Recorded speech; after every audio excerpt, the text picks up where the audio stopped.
Good morning, guys, and welcome to my channel, Dean Rocky's Lectures, where I hope I would be able to simplify tax principles to help law students and those reviewing for the bar exams. Okay, so today we will be discussing tax refunds specifically for the 2026 bar exams. But of course, this is not just for bar examinees, no? Well, luckily, medyo tumigil na ang Congress sa pag-amend ng ating batas, no, sa ating National Internal Revenue Code, 'di ba? So medyo kalmado naman na ang ating mga rules, unlike before na every year nagbabago ang sagot sa bar exam kahit na pareho ang tanong. Okay? So today we will be discussing tax refunds, not just for bar examinees but also for law students who are studying basic tax, which includes remedies also, as well as those who are studying tax 2, 'di ba? Kasi remedies are also part of your tax remedies is also part of your syllabus, okay? But first, okay, gusto ko magpasalamat sa lahat ng nanood ng ating video on the summary of tax remedies and CTA jurisdiction. This was published particularly for the 2024 bar exam. Salamat. This video has gotten 19,000 views. So thank you sa lahat ng nanood. But unfortunately, guys, I'm telling you now, this is already superseded. Na-amend na po ito. I think in the start of the video naman, sinabi natin yung scope nung ating video na for the 2024 bar exam, excluded pa noon ang EOPT. But now, I'm sure for those studying basic tax, tax 2, and for those reviewing for the 2026 bar exam, okay, nabago na ng EOPT and create more, no? Lalo na ang create more ang mga refunds under the 1997 tax code. So, wag na nating patagalin pa, no? Today, no? So as of this date, there are now 3 kinds of tax refunds. Dati dalawa lang, 'di ba? Ngayon meron ng tatlo. Okay? So the first one, yun pa rin naman, refund or credits of input tax under section 112. This was amended by Create More. The latest amendment is under Create More and it became effective November 28, 2024. Oh, so as you can see, kaya excluded pa siya nung 2024 bar. Ang cut-off ng 2025 bar is June 30, di ba? 2024. Oh, di lampas din sa cut-off to. Kaya itong 2026 bar ang first time na ito na ang magiging batas, no? Na ating susundin yung create more na. Okay? In December 2024, Republic Act 12079 also became effective, and this provides for a new section in the tax code which provides for the VAT refund for tourists, no? So yung mga nag-a-abroad na nakaka-experience nung VAT-free purchases nila, 'di ba?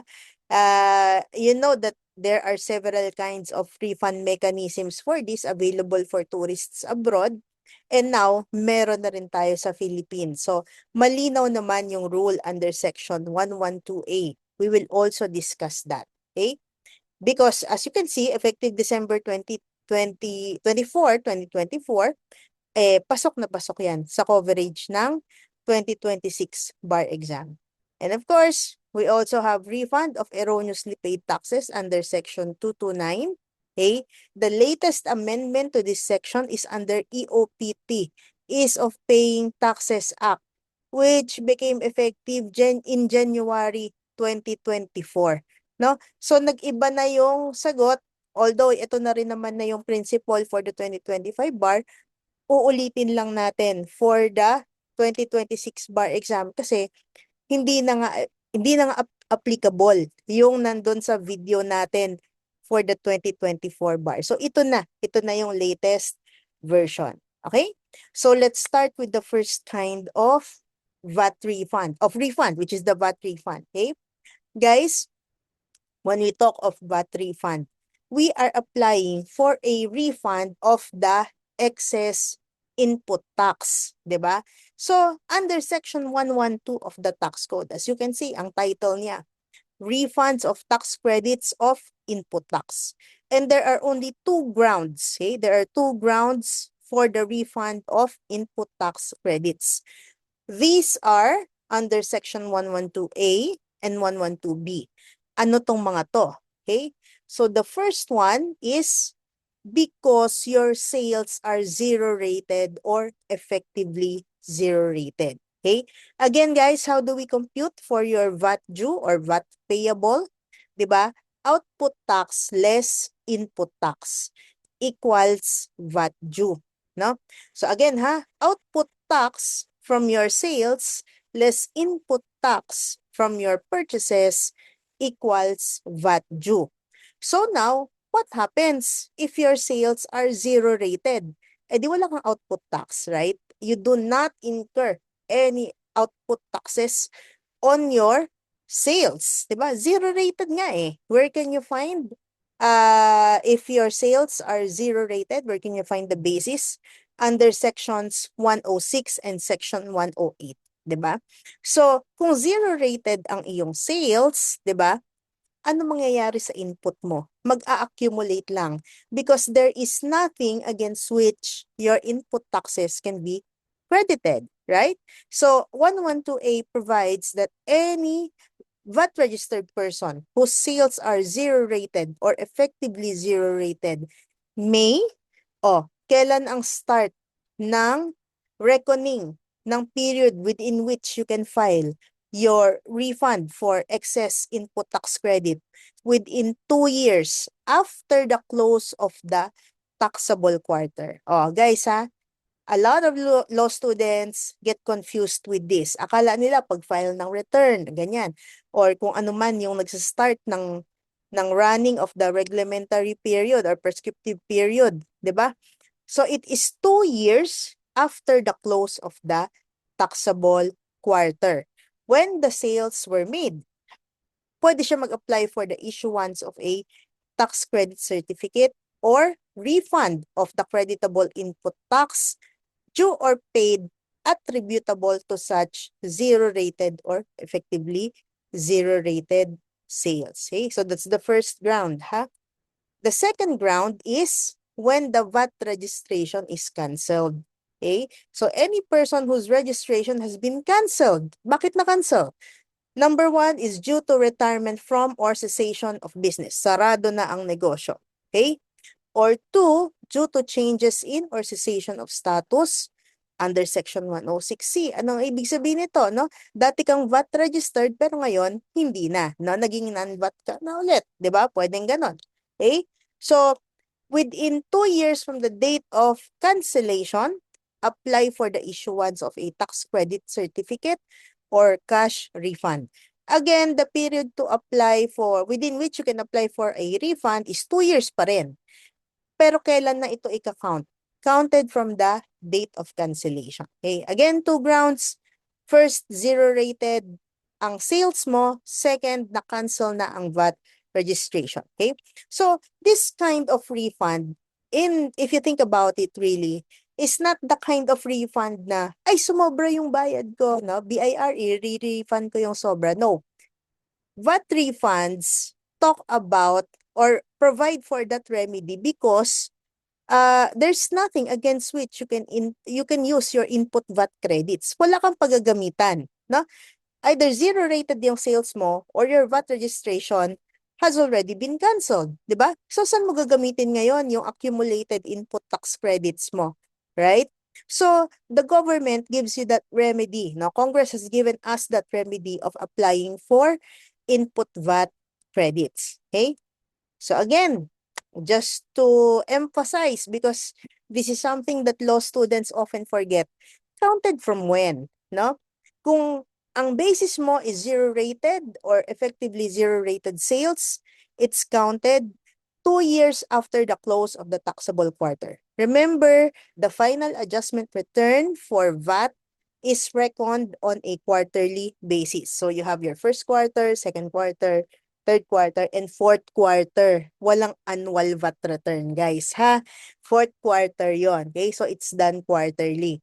So, if your zero-rated sales pertain to the first quarter of 2020, so let's say you're using the calendar quarter, until when can you file your input VAT refund? No? Until when can you file your application for your input VAT refund? Until March 31, 2022. Okay? So, until March 31, 2022. 2 years yung counting niya. For the second quarter naman, o di until June 30, 2022. Okay? Can you file a single refund claim for these 2 quarters? Hindi return, ha? Hindi return. No? Can you file a single refund claim for these 2 quarters? Yes. But that single refund claim, which covers 2 quarters, should be filed on or before the earlier deadline. Diba? Kasi, for example, if you filed a single VAT refund claim for these two, diba? And you filed it on April 15, 2022, for example, ay di paso na yung sa first quarter. Pero yung sa second quarter, valid pa. Because the April 15 is already after the March 31 deadline, but it's still before the June 30 deadline. No? So, pwede pa yung second quarter. Okay? So, if you want to lump together two or more VAT refund claims, no? For 2 or more quarters, pwede, but it should be filed on or before the earliest deadline. Okay? If your basis for filing your VAT refund claim is Section 112B, cancellation of VAT registration, then it should be done within 2 years from the date of the cancellation. Okay? Like with any remedy, there are always 2 stages. Okay? First is the administrative stage before the BIR, and the second one is the judicial stage before the courts. No? So when we say administrative claim, that's before the government agency. It's filed with the BIR within 2 years after the close of the taxable quarter when the sales were made or the cancellation of the VAT registration. And take note, guys, the BIR has 90 days to decide. So yung mga reviewer dyan, nakasulat pa ay 120 days, luma na yan. Okay, itapon yan, outdated na yan. Please, yung mga students ko, alam nila, lagi ko sinasabi, itapon, no? Punitin, sunugin, ipapahama kayo niyan. Okay, so outdated na yan. The BIR has 90 days to decide on the VAT refund claim. Okay? Okay, when it comes to the judicial stage, two very important questions. The when and the where. Okay? Like with any remedy, I always say the when and the where. These are the questions that are the most important. Yan lang naman ang sasagutin mo. When available pa ba yung remedy na yan? Baka naman premature ka mag-file. Or worse, baka naman lapse na pala yan, di ba? Actually, hindi worse eh. Kasi in either of these cases, definitely, yung remedy mo will be dismissed for lack of jurisdiction. Diba? Lalo naman kung sa where, no? So, yung court na may jurisdiction at venue, diba? Kung mali din yung pinag-filean mo, ay dismiss din for lack of jurisdiction. Okay? So, under Create More, there are now 3 instances when the taxpayer may elevate the case to the CTA. One of these 3 instances must be applied based on the situation. Guys, it's not like sa assessment pwedeng pumili yung taxpayer when niya gustong i-elevate yung case to the CTA, no. In VAT refund, there are 3 possible scenarios, and the solution or the remedy available to the taxpayer is dependent on which scenario is actually happening to him. Okay? So if we look at the Create More amendment, so nakikita nyo dyan yung 90 days. Mamaya explain natin yung second paragraph na it will be classified into low, medium, and high risk, But now that's not a Create More amendment. That's a Create create or EOPT amendment. No, I'm forgetting, but it's already there. Okay? And then, the last paragraph states that if the commissioner finds that the grant of refund is not proper, the commissioner must, within the 90-day period, communicate in writing. So, kailangan to ha. Communicate in writing to the taxpayer the legal and factual basis of the denial, including the deficiencies of the VAT refund claim. Ito yung bago under Create More. Okay? The taxpayer shall have 15 days daw from receipt of the full or partial denial to file a request for reconsideration. Guys, this is also how you will know if your caudals are updated. It's very important that you will use updated caudals para hindi tayo mapahamak. Okay? So make sure that your caudals are updated up to Create More. Kasi hanggang dyan, yung coverage ng 2026 bar exam. In scope pa yan. Okay? The commissioner shall decide on the request for reconsideration within 15 days from the receipt. Failure to file a request for reconsideration within the 15-day period shall render the decision final. So let's say hindi ka updated, hindi mo alam ang Create More amendment, hindi ka nag-file ng request for reconsideration within the 15 days given to you from receipt of the full or partial denial, ay wala na. It shall render the decision final. Okay? So, ito na yung 3 situations. Ang haba-haba-haba, no? So, guys, just to make it simple, this is my illustration. Okay? So, sabi natin, when to file? It depends on the ground. Are you basing your application for refund on 112A, which is because you have zero rated or effectively zero rated sales, or on 112B, which is the cancellation of your VAT registration status, di ba? So nag-file ka na with the BIR, right? Take note, the BIR has 90 days to decide. This is jurisdictional. You cannot elevate your case to the CTA, no? Via petition for review, ha? You cannot elevate your claim to the CTA within these 90 days. Kung wala pang decision si BIR, hindi mo pwedeng pangunahan. It will be considered as premature, no? Huwag mo siya i-preempt, okay? What are the 3 possible things that can happen, no? Guys, hindi pa ito yung hindi pa ito yung 3 scenarios bakit ka aakyat ng CTA or will trigger the running of the 30-day period. Not yet, okay? But what are the 3 things that will happen during the administrative phase, okay? The first thing that can happen is your application will be granted by the BIR, no? And if this happens, you can open the wine bottle, pwede na mag-celebrate, granted na, no? End of story. Wala ka nang gagawin. Granted na eh, 'di ba? The second thing that can happen is the BIR will not act on your claim at all. Okay? There will be inaction by the BIR within the 90-day period. Hahayaan niya mag-lapse. Okay? Take note under the rules, by the way, this will subject the responsible BIR employees to sanctions. Ha?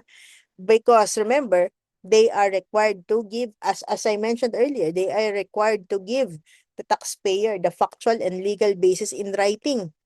Bakit hindi siya dapat mag-avail or hindi siya entitled to the VAT refund claim? So in case of the second scenario, there is inaction within 90 days. What's the remedy of the taxpayer?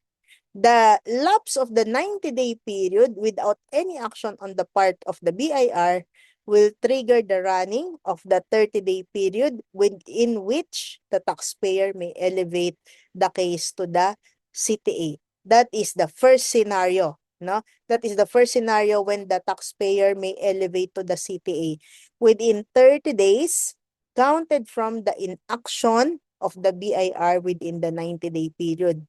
Dinedma ka ng BIR, o sige, tatakbo na yung 30 days mo to elevate to the CTA. Okay? You can only elevate within these 30 days. If you elevated before, premature. If you elevated after, wala na, lapse na. Okay? Okay. The third thing that can happen on your administrative claim for refund is that the BIR will deny it, right? Deny din, outright denial. Okay? Dapat within the 90-day period, of course.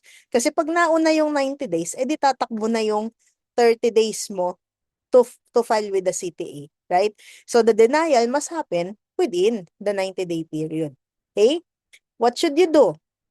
You should file for a request for reconsideration within 15 days and the BIR has 15 days to decide. Again, reminder, failure to file a request for reconsideration within 15 days will render the denial, no, the decision denying your refund claim final already. Okay? So ngayon, nakapag-MR ka na, nakapag-request for reconsideration ka na within 15 days. What can happen? Number one, it's possible that the BIR will grant your request for reconsideration. Again, hooray! Na, granted na. E di, wala ka ng problema. Granted na pala eh. Right? So, tapos ng kwento.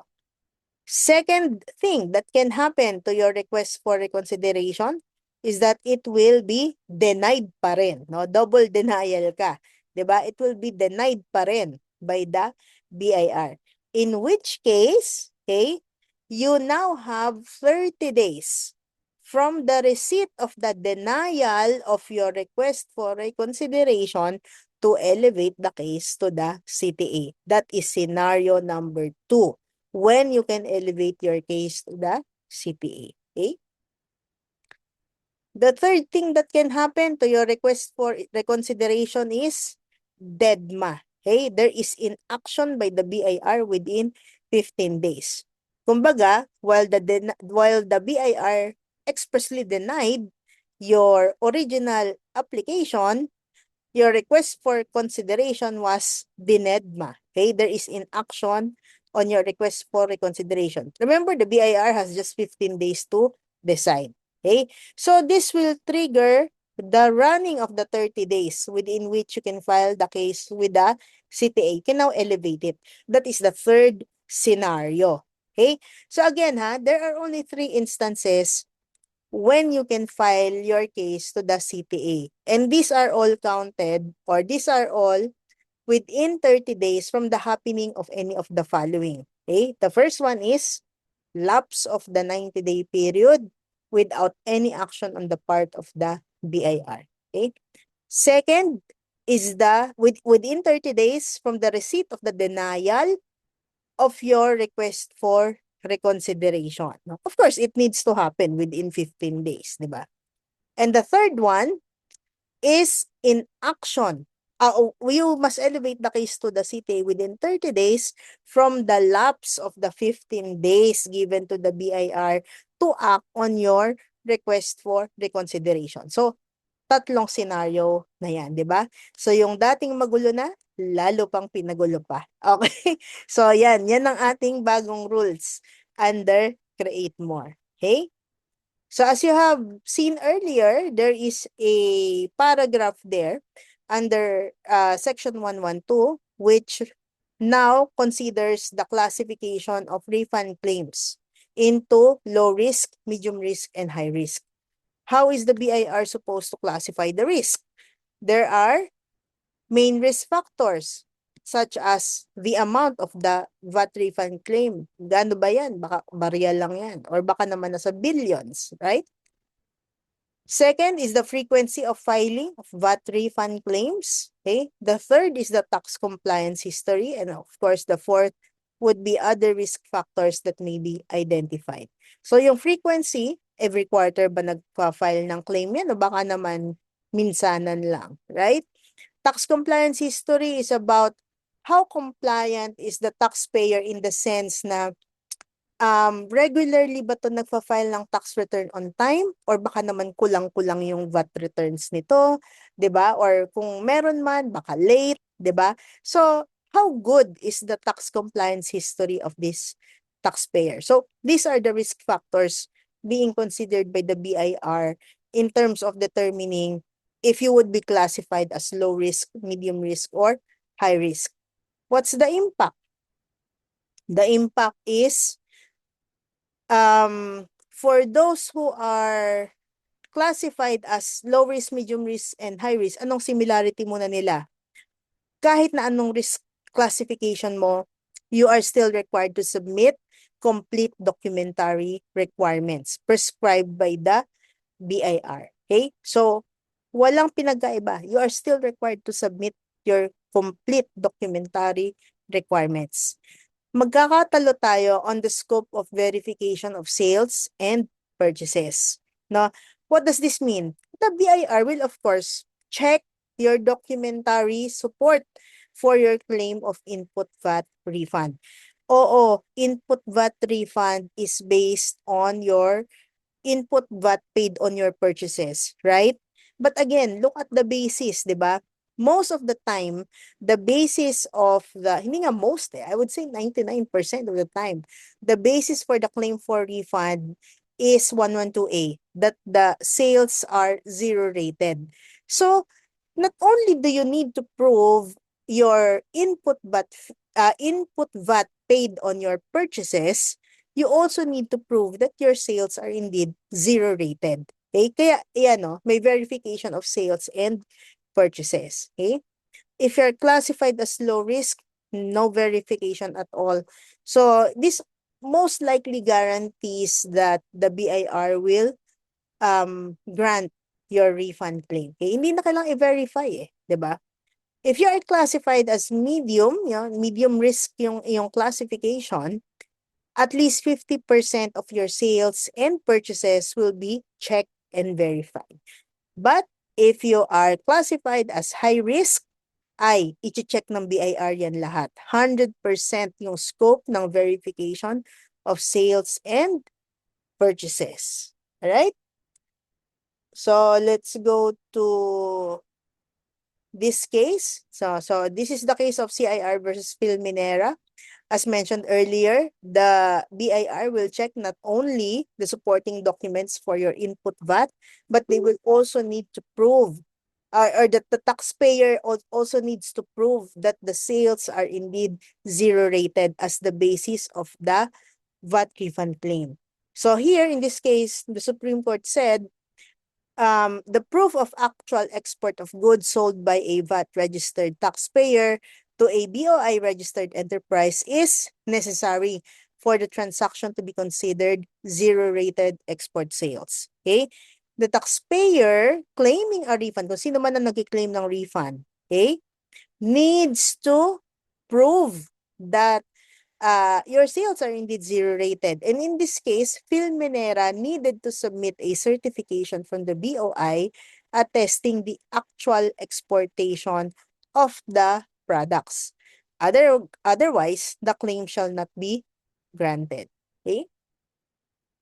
In the next case of Felix Mining, okay, what happened here? Okay, basically, the BIR denied the refund claim on the basis of Felix Mining not being able to submit the subsidiary journals and monthly VAT declarations. Okay? So what did the Supreme Court say? BIR, di ba, yung documentary requirements for VAT refund claims are all enumerated in the law and your regulations. Nowhere in your regulations did you require the submission of subsidiary journals and monthly VAT declarations. So therefore, why are you denying the claim based on documents that were not submitted because you did not require them in the first place, right? So basically, that's what this case is about. So the Supreme Court said, well, the law required the keeping of subsidiary journals and the filing of monthly VAT declarations. The CIR and the courts may not deny the request for refund on the basis that the taxpayer failed to comply with the requirements since the law does not provide for its compliance to be entitled to a refund. Okay? So let's look at this problem from the 2024 bar exam. Okay? For those who are taking the bar, kung makakita kayo ng ganitong tanong, napakahaba, tapos may nakikita na kayong million, no? And you are now disheartened. Guys, remember, the bar exam is testing not only your legal knowledge, but also your determination. Okay? So have the patience to sift through the problem. What's the issue here? Analyze, understand, 'di ba? And you should be able to pinpoint the exact law or jurisprudence that will apply to this problem. Kailangan maintindihan nyo to muna, ha? Tiyagain nyo. Okay? Huwag kayong maduling-duling dahil nakakakita na kayo ng 9.8 million. Okay? You really need patience and diligence in understanding the bar exam problems. That is one of the things that is being tested of you. Okay? So FPI is a domestic corporation engaged in VAT zero-rated transactions. In the second quarter of 2022, the input taxes of FPI from zero-rated sales amounted to 9.8 million. The accountant of FPI advised to refund the input taxes and not to offset it with the output taxes. So on July 10, 2023, FPI filed a claim to refund the input taxes before the BIR, but it was denied, no? So FPI elevated the case to the CPA. In the meantime, BIR's assessment against FPI for deficiency output VAT for the second quarter of 2022 in the amount of 8.5 million pesos became final and executory. Okay pa kayo, guys? No? Stay with me, ha? Stay with me. Okay? After trial, the CTA granted FPI's claim for refund but only for 1.3 million pesos. Saan to nakuhang 1.3?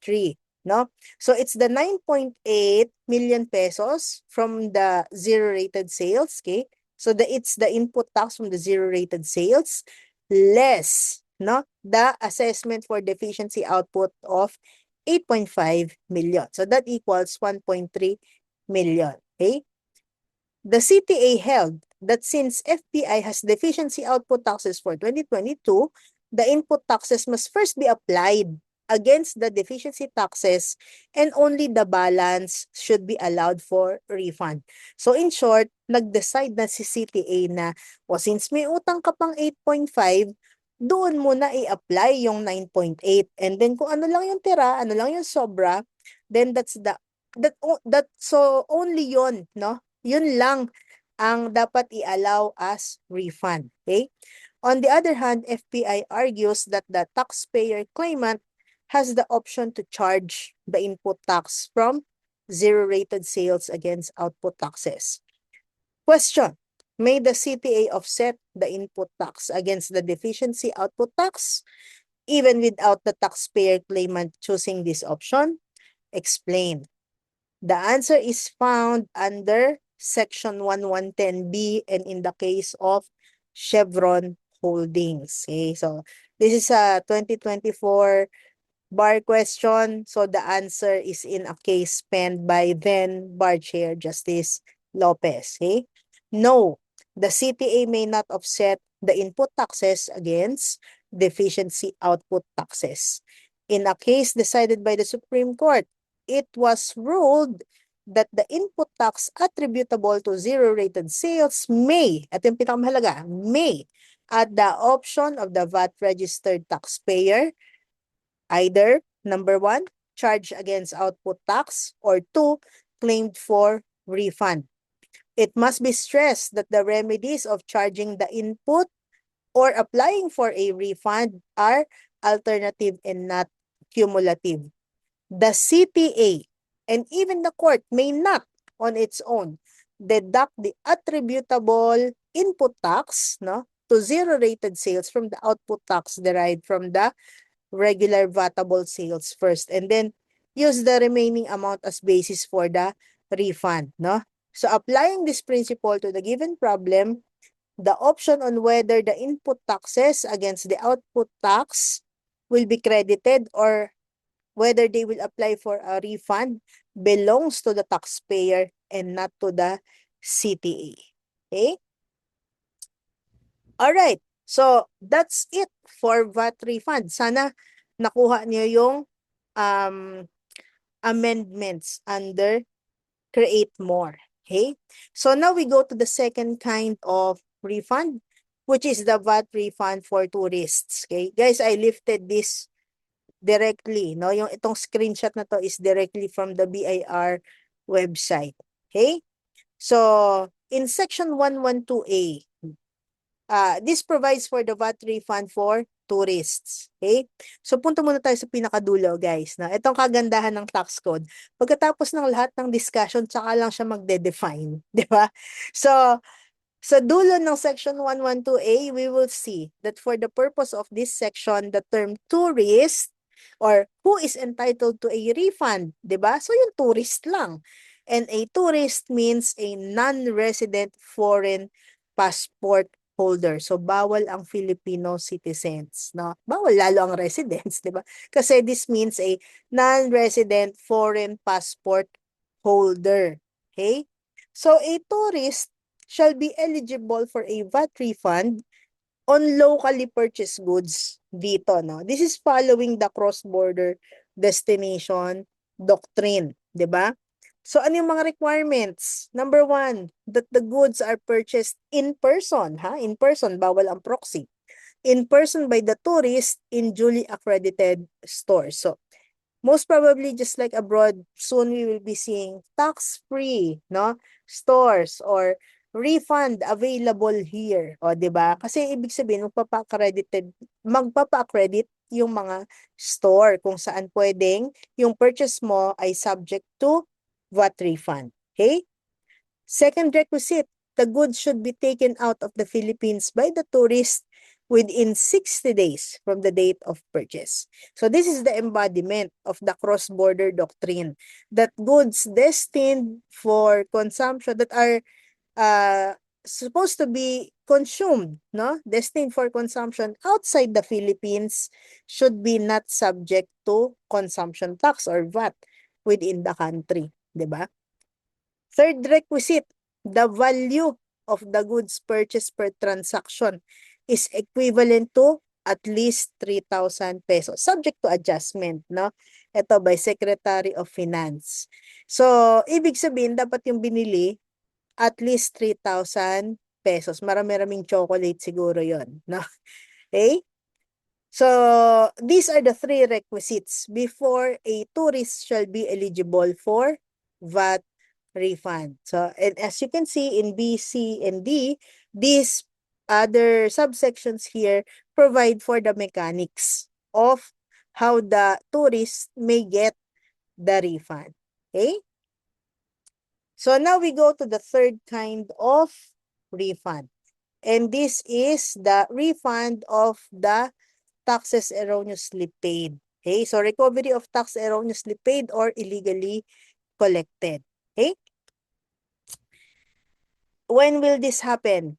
Guys, again, there are two stages, di ba? The administrative claim before the BIR should be filed within 2 years from the date of the erroneous payment. Okay? The BIR has 180 days to decide. So again, that 180 days is jurisdictional. Okay? Bigyan natin ng pagkakataon ng BIR. The BIR has 180 days to decide. And then, the period within which the taxpayer may elevate the case to the CTA is 30 days after the lapse of the 180-day period or receipt of the full or partial denial. So, tatakbo ang period ng BIR to decide kung nag-lapse ang 180 days without any action on the part of the BIR. Tatakbo na yung 30 days within which the taxpayer may elevate the case to the CTA. Or, kung nakatanggap na siya ng decision, no, or denial within the 180-day period, then that will also trigger the running of the 30 days within which the taxpayer may elevate the case to the CTA. Okay? But who is the proper party to file for the refund claim? So here, in the case of Silk Air Singapore versus CIR, this is a 2012 case.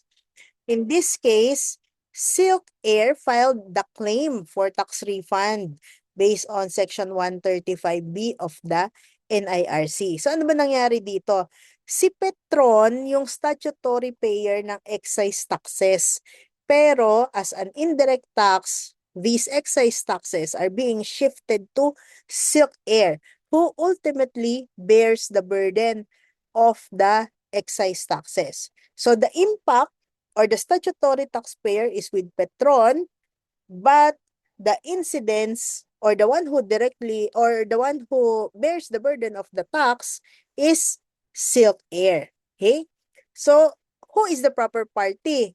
Si Petron ba o si Silk Air? Okay? As explained in Silk Air, the proper party to question or seek a refund of an indirect tax is the statutory taxpayer, no? The person on whom the tax is imposed by law and who paid the same, even if he shifts the burden thereof to another. Therefore, in this case, it should have been Petron who filed for the tax refund and not Silk Air. Okay? So, as we have mentioned earlier, claims under Section 229 shall be decided by the BIR within 180 days. Okay? So, guys, itong Section 229, di ba? This is the real case of a refund where there is an error on the part of the taxpayer. Sumobra yung kanyang bayad, di ba? Kasi remember in 112, for the VAT refund, there is no error. It just so happened that walang paggagamitan nung input VAT. So the remedy is to file for a refund. But in this case, in 229, sumobra talaga yung bayad ni taxpayer. That's why the remedy is to refund. Okay? So as we mentioned earlier also, in case of full or partial denial or inaction on the part of the BIR to act on the refund, the taxpayer may within 30 days from the receipt of the decision or lapse of the 180-day period appeal with the CTA. Okay? So ito illustration lang. But basically, this is a ano bang tawag dito? Hindi word art no? Basta this is the illustration of the two stages. Okay? So, let's look at the examples. Okay? So, from the 2024 bar. So, guys, ito yung sinasabi ko na back in 2024, the answer was different. If we take the same problem if let's say this problem appears in the 2026 bar, the answer will be different rather than as compared to how we will answer it back in 2024, no? So, on August 23, 2024, Topaz Gems Industries filed with the BIR an admin claim for refund of overpaid final withholding tax on dividends paid in 2023. O tama, kasi siya yung statutory taxpayer, 'di ba? Si TGI, no? On August 28, 2024, o 'di ba? 5 days lang August 23 sa August 28, TGI filed a judicial claim for refund before the CTA. Sabi ng BIR, no? The CTA lacks jurisdiction over the case. The BIR added that the judicial claim was premature, having been filed without prior resolution of the admin claim. Question: does the CTA have jurisdiction over the judicial claim for refund? How will we answer this problem now under the current rules? Okay? No. The CTA has no jurisdiction over the judicial claim. The tax code as amended by the EOPT, ayan na pala yung sagot, the EOPT, okay? The BIR is given 180 days to act on the claim. It is only in the case of full or partial denial or the failure of the part of the commissioner to act on the application within the 180-day prescribed period, may the taxpayer affected file an appeal before the CTA within 30 days from receipt of the denial or the expiration of the 180-day period. In the given problem, the taxpayer filed the judicial appeal after just 5 days. 'Di ba? 5 days lang. August, ano nga iyon? August 23, tapos August 28. So the taxpayer filed the judicial appeal after just 5 days from filing the administrative claim. Hence, the filing of the judicial appeal should be deemed premature. Di ba? Walang jurisdiction ng CTA.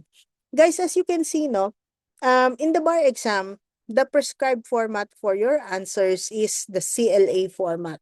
The conclusion must be clear. O, ito. No, the CTA has no jurisdiction. Di ba? And then, it should be followed by your legal basis or the L. So, dito under the law. O, di ba? Ayan na yung ating legal basis. And then the last is the A or the application, which is the application of your legal basis to the given facts in the problem. Di ba? Kailangan susundin nyo to. Because kahit tama ang sagot nyo, kung hindi tama ang formatting, I doubt that the examiner will give you full points. Kasi hinilo-hilo mo muna siya. Hinahanap pa niya yung sagot mo. Ano ba sinasabi ng batang ito? 'Di ba? So please, follow the CLA format. Okay? So dito yung application, in the given problem, the taxpayer, blah, blah, blah, blah. Okay? So the answers that you see in my lectures follow the prescribed CLA format. Practice din kayo, no? It may be easy to follow kapag pinapanood yung lectures, but trust me when I say it takes practice if you do it on your own, 'di ba? It's not easy. Sometimes I ask my students to use the CLA format. Parang nakikita ko na naguguluhan pa sila in their heads, and then they start to speak, di magulo din yung lumalabas. Okay? So, it takes practice. Okay? So, if you are, let's say, answering previous bar exam questions, practice din kayo to answer using the CLA format. Okay? Okay, next, we have ABC Corporation. Okay? Filing an administrative claim for refund of its unutilized excess tax credit on April 16, 2025, which is within the mandatory 2-year period. Okay? The CIR denied the claim on October 16 or after 183 days. Napakaswerte nyo guys, hindi na kayo magbibilang. Yung question ng nagbilang para sa inyo, 183 days now, di ba? Aggrieved, ABC Corporation filed a petition for review with the CTA 15 days from its receipt of the adverse decision on the same day. The CTA First Division dismissed the petition, ruling that ABC Corporation's judicial claim was filed out of time.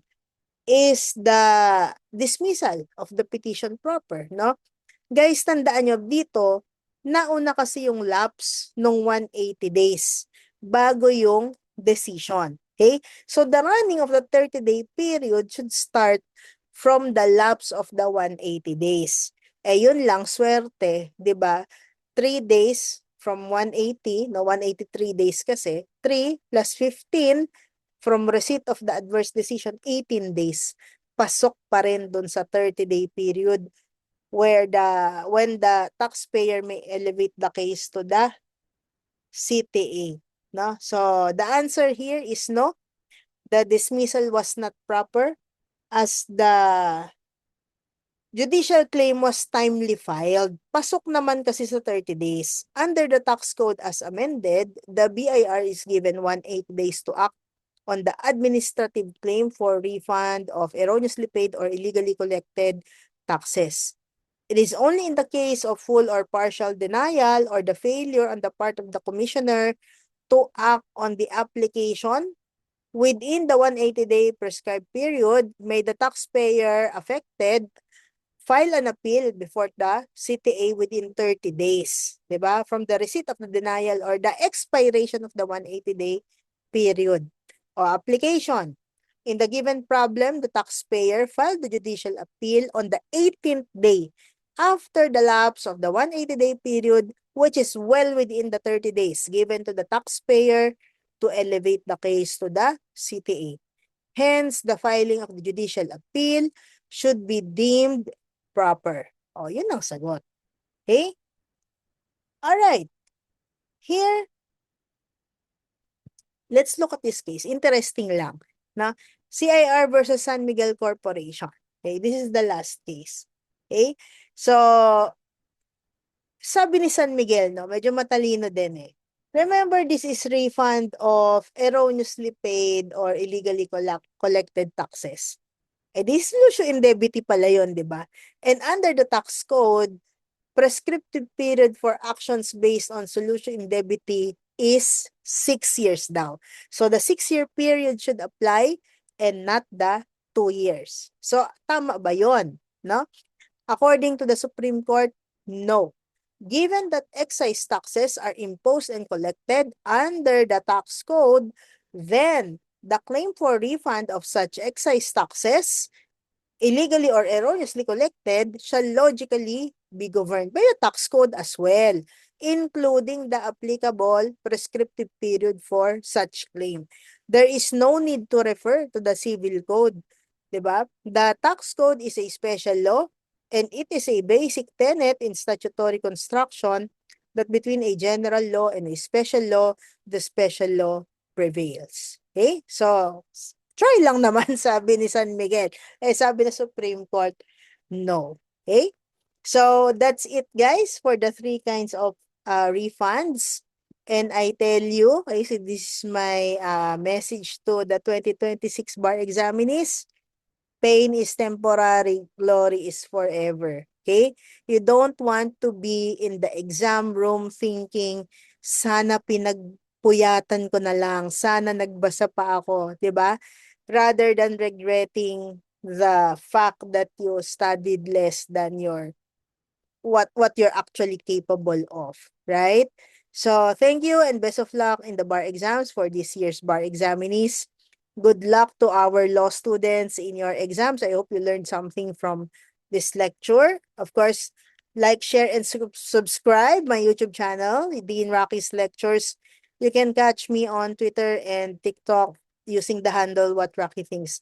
Guys, please comment down below if nagustuhan nyo itong lecture na to, or if there are other topics that you want me to discuss. Alright? So, see you in the next lecture. Bye-bye.